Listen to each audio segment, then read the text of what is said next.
अगदी 7व्या-8व्या महिन्यातच बाळाला वेगवेगळे प्रकारचे भाज्या आणि फळं द्यायला सुरुवात करायची, कारण ह्या काळातच मुलांना चवीचं ज्ञान होतं. वेगवेगळे पदार्थ दिल्याने त्यातनं मिळणारे न्यूट्रिएंट्स बाळाला मिळतात, ज्यामुळे त्यांचं आरोग्य सुधारतं, व्याधिक्षमता वाढते आणि आई-वडिलांना सुद्धा ही तक्रार राहणार नाही की आपलं मूल काही खात नाही किंवा काही ठराविक पदार्थच खातात. तर आजच्या व्हिडिओमध्ये आपण बघूया हे पदार्थ कुठल्या पद्धतीने बाळाला द्यायचे आहे. आपण आज बाळाचा आहार कसा असावा ह्यावरचा दुसरा भाग बनवतोय. पहिल्या भागामध्ये 6व्या महिन्यात बाळाचा आहार कसा असावा ह्याबद्दल आपण बोललो होतो, तो व्हिडिओ सुद्धा नक्की बघा. काय मी वैद्य किरण. 6व्या महिन्यात आपण बघितलं की बाळाला द्रव स्वरूपात आपण आहार देतोय, तेच 7व्या महिन्यात आपल्याला दाटसर करत जायचं आहे. तर तांदळाला व्यवस्थित धुवून उन्हामध्ये वाळवून मग त्याचा मंद आचेवर भाजून घ्यायचं आणि मग मिक्सरमधून त्याचा रवा काढून ठेवायचा आहे. तर ह्यामध्येच तुम्ही नंतर पाणी टाकून व्यवस्थित शिजवून त्याचं थोडं दाटसर कण्हेरी बनवायची आहे. तर हे सुरुवातीला फक्त एक चिमूटभर मीठ टाकून बाळाला दिलं तरी चालेल, जशी त्याची सवय होते. त्यानंतर त्यात चिमूटभर जिरेपूड आणि हळद टाकून देऊ शकता. हळूहळू 7वा महिना संपत आला की त्यामध्येच आपल्याला भाज्या ॲड करायच्या आहेत. तर भाज्यांमध्ये तुम्ही जे खाता तेच भाज्या बारीक तुकडे करून अगदी व्यवस्थित शिजवून, ही मात्र काळजी व्यवस्थित घ्यायची की ते पूर्णपणे शिजले पाहिजेत, त्याला व्यवस्थित मॅश करायचं आहे आणि हे तुम्ही कण्हेरीमध्ये ॲड करायचं. आणि हे कधी द्यायचं तर जेवणाच्या वेळेला, सकाळी 11 ते 12च्या दरम्यान किंवा संध्याकाळी 6:30 ते 8 ह्या दरम्यान. तर जेवणाच्या वेळेमध्ये हे दिलं गेलं पाहिजे.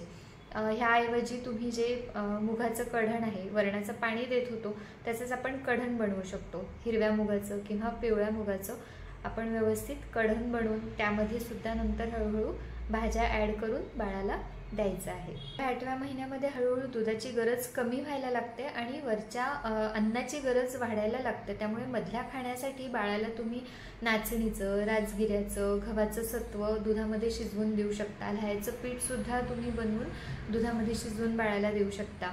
त्या व्यतिरिक्त जे भाज्या असतील ते व्यवस्थित धुवून त्याला व्यवस्थित शिजवून त्याची प्युरी बाळाला देता येतं. जे काही ऋतू अनुसार मिळणारी ताजी फळं असतील ती फळं मात्र वाफून घ्यायची आहेत. वाफून किसून किंवा ते मॅश करून बाळाला देता येतं. केळ मात्र डायरेक्ट मॅश करून बाळाला देता येईल. पण जे ॲपल आहेत, पेअर आहे, चिक्कू आहे, हे मात्र पहिले वाफून घ्यायचे. वाफून आणि मग ते नंतर मॅश करून बाळाला द्यायचे आहेत. संत्री, मोसंबी, डाळिंब, द्राक्ष ह्याचे रस काढून तुम्ही बाळाला देऊ शकता. व्यवस्थित बसायला लागलं, त्याला व्यवस्थित दात यायला सुरुवात झाली की मग हीच फळं तुम्ही व्यवस्थित काप करून बोटांच्या जाडी इतके कापायचे आहेत. लांब लांब काप करून तुमच्या देखरेखीखाली बाळाला चघळायला देऊ शकता. त्याने जबड्याचा सुद्धा व्यवस्थित व्यायाम होतो, जॉ डेव्हलपमेंट होते आणि दात सुद्धा व्यवस्थित यायला मदत होते. पेज, कण्हेरी, कढण ह्याऐवजी आपण बाळाला मऊ भात देऊ शकतो, कारण बाळ आता व्यवस्थित बसायला लागलाय आणि त्यामुळे त्याला मऊ भात खाल्लेलं पचेल. तर मग माऊ भात कसा, अगदी गाऱ्यासारखा छान शिजवलेला माऊ भात, त्याला गुरगुट्टा सुद्धा म्हणतात बरेच जण. तर ह्या गुरगुट्ट्यामध्ये वरण, साजूक तूप असं टाकून देता येतं किंवा मेथकूट, तूप, भात असं सुद्धा देता येतं. नंतर ह्याची सवय झाली की हळूहळू त्यासोबतच तुपाची फोडणी टाकलेली भाजी, कुठलीही एक भाजी तुम्ही भाताबरोबर देऊ शकता. ती व्यवस्थित शिजवून घ्यायची आहे. शिजवून मग त्या गुरगुट्ट्यात टाकून बाळाला खाऊ घालायचं. आता भाताच्या ऐवजी आपण अजून काय देऊ शकतो तर जी आपली ज्वारीची भाकरी आहे किंवा गरम गरम चपाती किंवा त्याचा फुलका, हे छान कुस्करून घ्यायचं आणि त्यामध्ये वरण टाकून बाळाला देता येतं. वरणाला काय ऑप्शन्स आहेत तर त्याला आमटी देऊ शकता. अगदी कमी तिखटाची आमटी देता येतं, कढी देता येतं, सोल कढी देता येतं, आंबील देता येतं. तर आंबील म्हणजे जे ताक असतं त्या ताकामध्ये आपण बेसनाच्या ऐवजी नाचणी किंवा ज्वारी, राजगिरा ह्याचं पीठ लावून छान जिरापूड टाकून ते उकळून घ्यायचं आहे. त्याला फोडणी नाही द्यायची, फक्त उकळून घेऊन तर हे सुद्धा छान चपाती, भाकरी किंवा भात ह्याच्यामध्ये छान टाकून कुस्करून बाळाला खायला देता येईल. मधल्या खाण्यासाठी सुद्धा अगदी छान गरम गरम फुलका त्याच्यावर तूप लावून रोल करून बाळाच्या हातात देता येतं किंवा जी ज्वारीची, बाजरीची भाकरी आहे त्याच्यावर छान लोणी लावून बाळाला चघळायला देऊ शकता. मधल्या खाण्यासाठी साळीचे, ज्वारीचे ल्हाया आहेत त्याचा चिवडा करून देता येतं किंवा मखाने देता येतात.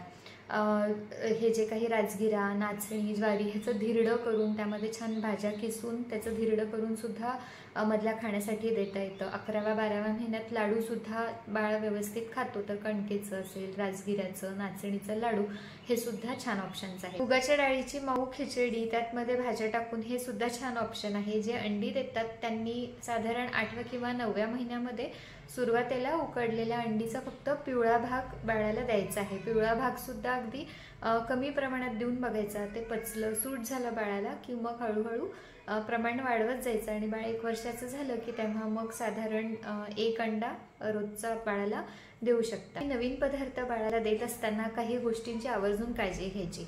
पहिला म्हणजे चवीची सवय व्हायला बाळाला वेळ द्या. तर 1-2-3 दिवस बाळाला मे बी ते चवीची सवय झालेली नसते किंवा त्याला त्या कन्सिस्टन्सीमध्ये गिळता येत नसते व्यवस्थित, म्हणून बाळ थुकत असतं.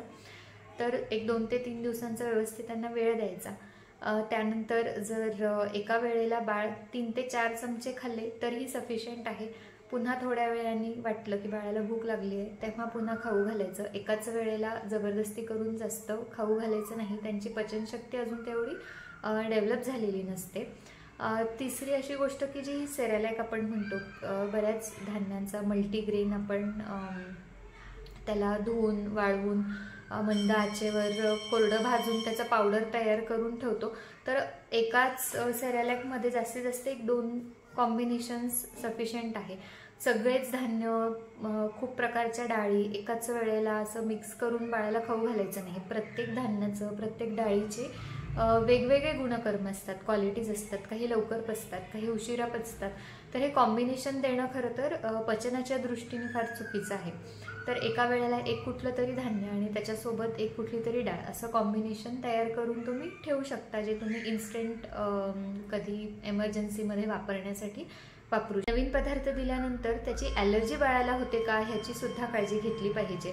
तर शरीरावर रॅशेस येणं, उलटी होणं, लूज मोशन्स होणं ह्या प्रकारचे काही रिॲक्शन्स दिसले तर तो पदार्थ डिस्कंटिन्यू करा. कुठलाही पदार्थ अगदी कमी प्रमाणात सुरुवातीला देऊन बघायचा आहे. 1-2 दिवसांनी असं वाटलं की ते त्याला सूट होते, व्यवस्थित पचते, मग त्याचं प्रमाण वाढवायचं आहे. प्रत्येक बाळाचं प्रमाण हा वेगळा असणार आहे, कारण बाळ किती ॲक्टिव्ह आहे, त्याची झोप कशी आहे, बाळ आजारी आहे का, किंवा बाळाला दात येत असताना सुद्धा बऱ्याचदा त्यांची भूक मंदावते, बाळ व्यवस्थित खात नाही. तर ह्या सगळ्या गोष्टींचा विचार करून मग त्याचा प्रमाण ठरवायचं आहे. तर ह्या सगळ्या बघितलेल्या ऑप्शन्सपैकी धान्य, डाळ आणि भाजी ही कॉम्बिनेशन तुम्हाला 2 जेवणाच्या वेळेला ठेवायचं आहे. 3ऱ्या मीलला मग तुम्ही 1 फळ ठेवू शकता. 4थ्या मीलला दूध किंवा दुधात बनवलेले पदार्थ देता येतील. आणि त्या व्यतिरिक्त अजून गरज पडली तर मग जे काही आपण वरचे मधल्या वेळेत खाण्याचे ऑप्शन्स बघितले, जसे लाह्या असतील, मखाने असतील, धिरडे असतील, फळांचे ज्युसेस असतील, तर हे सगळं आपण 5व्यांदा देऊ शकतो. हा व्हिडिओ कसा वाटला? ह्या व्हिडिओमध्ये तुम्हाला काही नवीन पॉईंट्स कळाले का? तो कुठला पॉईंट होता हे मला कमेंट्स थ्रू नक्की कळवा. अजून कुठल्या विषयावर व्हिडिओ बनवलेले आवडतील ते सुद्धा नक्की कळवा. धन्यवाद. सर्वे जनाः सुखिनो भवन्तु.